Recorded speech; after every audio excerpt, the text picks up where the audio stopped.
नमस्कार साथियों, एसजीवी astrology channel में आप सभी का स्वागत है। आज मैं जिन योगों से संबंधित चर्चा कर रहा हूँ वो व्यभिचार से संबंधित है कि किन योगों में ऐसा होता है कि व्यभिचार होता है, व्यभिचार पनपता है, या भक्ति का अभाव होता है, या श्रद्धा कम रहती है। सारे चीज़ें एक जुड़ी हुई हैं, लगभग रिलेटेड हैं।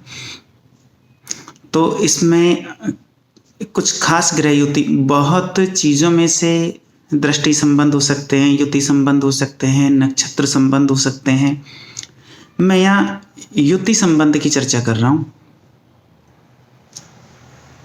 जब मंगल के साथ राहु हो, या शुक्र के साथ राहु की युति हो, या गुरु के साथ राहु की युति हो, ये तीन जो युति वाले योग हैं, ये व्यभिचार से संबंधित योग है। जैसे गुरु के साथ राहु हो तो भक्ति व्यभिचारणी होती है किसी की। भक्ति व्यभिचारणी का अर्थ क्या हुआ? श्रद्धे जो भी हों उन पर या इष्ट पर श्रद्धा का अभाव हो जाता है। यह विवेक शक्ति जो सत्संग से उपजती है, बिन सत्संग विवेक न हुई। तो जो सत्संग के बिना विवेक नहीं मिल पाता, तो विवेक शक्ति का यहाँ अभाव हो जाता है। विवेक शक्ति का अभाव होते ही भक्ति व्यभिचारणी हो जाती है। व्यक्ति एक स्थान से दूसरे स्थान पर भटकने लग जाता है, अपनी इच्छाओं की पूर्ति के लिए भटकता है।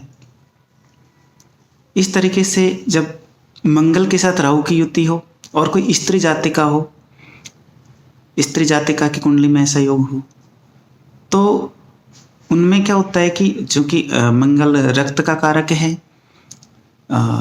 रक्त से संबंधित ऊर्जा का कारक है, या शरीर के अंदर जो अग्नि तत्व है हमारा पंच तत्वों में से, वो भी मंगल से डील होता है, देवताओं का सेनापति है। तो मंगल के साथ राहु हुआ। तो अब देखिए यहाँ तीनों युतियों में शुक्र के साथ राहु की मैंने चर्चा की, मंगल के साथ राहु की मैंने चर्चा की, गुरु के साथ राहु की। मंगल के साथ राहु होते ही जो ऊर्जा होती है वो ऊर्जा के भटकने की संभावना होती है, क्योंकि यहाँ पर राहु एक व्यापक भ्रम का कारण है। तीनों युतियों में राहु है, राहु व्यापक भ्रम का कारण है। तो मंगल के साथ राहु होते ही जो ऊर्जा होती है उसके भटकने की संभावना होती है। तो स्त्री जातिकाओं की कुंडली में यदि इस तरह का योग होता है, चूँकि स्त्री शक्ति का स्वरूप होती है और शक्ति में अग्नि तत्व की प्रधानता है, मुख्य रूप से अग्नि तत्व माना जाता है। तो यहाँ पर अग्नि तत्व जो प्रमुख रूप से स्त्री जातिकाओं की कुंडली के अंदर होता है, वो भटकने के साथ साथ या जो ऊर्जा होती है वो गलत डायरेक्शन पकड़ने की संभावना होती है। तो यहाँ से व्यभिचार का योग बन जाता है। ये भक्ति का भी व्यभिचार होता है और ये संबंधों का भी व्यभिचार होता है, यद्यपि और भी कारक देखे जाने आवश्यक हैं। इसी तरीके से यदि पुरुष जातक की कुंडली हो और शुक्र के साथ राहु हो, क्योंकि शुक्र पुरुष जातकों में कारक होता है, शक्ति का कारक है, ओज का कारक है, उनकी एक चमक का कारण है, ग्लैमर का कारक है।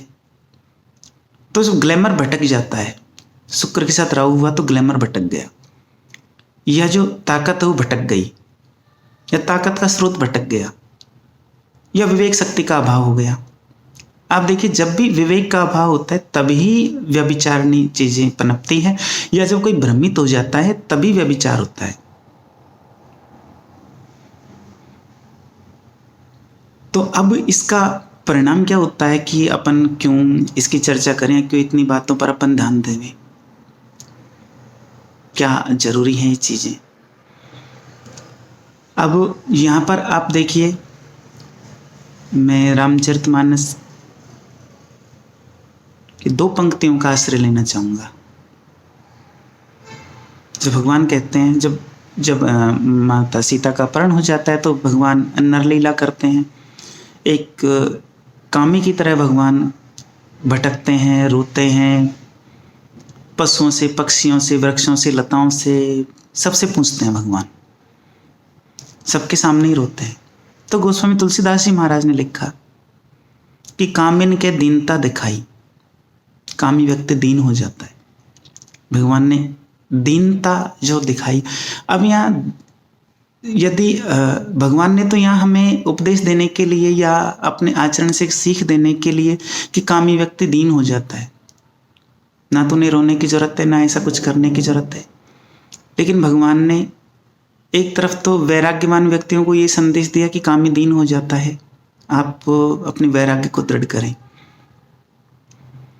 और दूसरा सामान्य रूप से सांसारिक पुरुषों को भी ये संदेश दिया कि कामी व्यक्ति दीन हो जाता है, दरिद्र हो जाता है।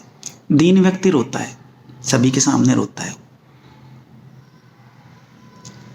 अब दूसरी तरफ इसका हमारे भाग्य से बड़ा लेना देना है। हमारे कुंडली के योग खराब हो जाते हैं या हमारे भाग्य जो साथ देता है वो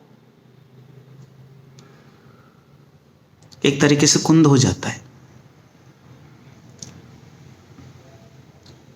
तो यहाँ पर एक जगह जब रामचरितमानस के बालकांड की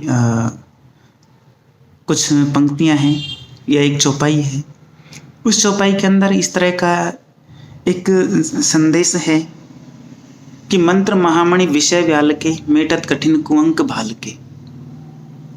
तो विषय रूपी जो व्याल होता है, विषय रूपी जो जहर होता है, ये हमारे माथे पर या हमारे भाग्य में कुअंक लिख देता है। अब इसमें ना किसी विधाता का दोष है, ना किसी और का दोष है, ये हमारे कर्मों का दोष है। तो भाल पर जो कुअंक लिख दिए जाते हैं वो व्यभिचार के कारण लिखे जाते हैं, या भाग्य एक तरीके से साथ देना कम हो जाता है, या अभी कोई प्रारब्ध का भोग रहा होता है तो इसके बाद जो स्थिति है वो दुख पाने के योग बनते हैं, तो बनते ही हैं। तो मंत्र महामणि, तो मंत्र ऐसा कौन सा है, कौन सा वो मंत्र है, महामणि है वो जो इन भाल के कुअंक को मिटा सकता है, या विषय रूपी जहर को। जैसे सांप क्या करता है, सांप के पास एक मणि होती है, तो मणि का जो मुख्य काम होता है वो जहर को चूसना होता है। ऐसा मैंने सुना भी है कि जब विषधर सर्प किसी को डस लेता है तो पूर्व जमाने में इस तरह की एक चिकित्सा और होती थी कि उसी कुछ मंत्रों के प्रभाव से सांप को वापस बुला लिया जाता था और वो जहर को चूस लेता था। वो मणि के प्रभाव के कारण ऐसा संभव था, क्योंकि मणि सांप के पास रहते हुए सांप के अवगुणों से प्रभावित नहीं होती है। मणि अपना गुण जो जहर को चूसने का है वो रखती है, या जो उसका जीवनदायिनी शक्ति है वो रखती है। तो ऐसा कौन सा मंत्र है, कौन सी ऐसी महामणि है जो हमारे इन भाग्य के कुअंकों को मिटा सकती है कि हमारे भाग्य में कोई दीनता ना आए, कामिन के दीनता दिखाई, ऐसी कोई दीनता ना आए। ऐसा भगवान राम का पावन चरित्र है। तो पावन चरित्र का हम अनुसरण करें, पावन चरित्र का हम पालन करें, हम खुद चरित्रवान बने। तो इस तरह के योगों में या इस तरह की भगवान की अहेतु की कृपा से हम जब भगवान के पावन चरित्र का गुणगान भी करें, स्वयं भी पावन चरित्र का हम पालन करें, तो हमारे भाग्य के कुअंक होते हैं वो समाप्त हो जाते हैं। कभी इन चीज़ों में संदेह नहीं करें, चाहे आपका राहु आपको कितना भी भटकाए। यह केवल मैं इसलिए बता रहा हूँ कि आप अपनी कुंडली देख सकते हैं। इस तरह के योग किसी की भी कुंडली में हो सकते हैं, मेरी में भी हो सकते हैं, आपकी में भी हो सकते हैं, किसी और की में भी हो सकते हैं। तो इस तरह के योगों से हम बच सकते हैं, वो पावन चरित्र का आश्रय लेकर बच सकते हैं। पावन चरित्र के आश्रय के कारण हमें सत्संग प्राप्त होता है, क्योंकि बिनु सत्संग विवेक न होई, राम कृपा बिनु सुलभ न सोई। भगवान राम की कृपा के बिना हमें सत्संग मिल भी नहीं सकता है, विवेक की प्राप्ति नहीं होगी फिर हमें। और भगवान राम की कृपा का मतलब है कि भगवान राम का पावन चरित्र, और पावन चरित्र का मतलब है कि हमारा अपना चरित्र भी हम पावन करें। हम कामियों की जैसी दीनता दिखाने वाले नहीं बने, ना हमारी भक्ति व्यभिचारणी हो, ना हमारी श्रद्धा व्यभिचारणी हो।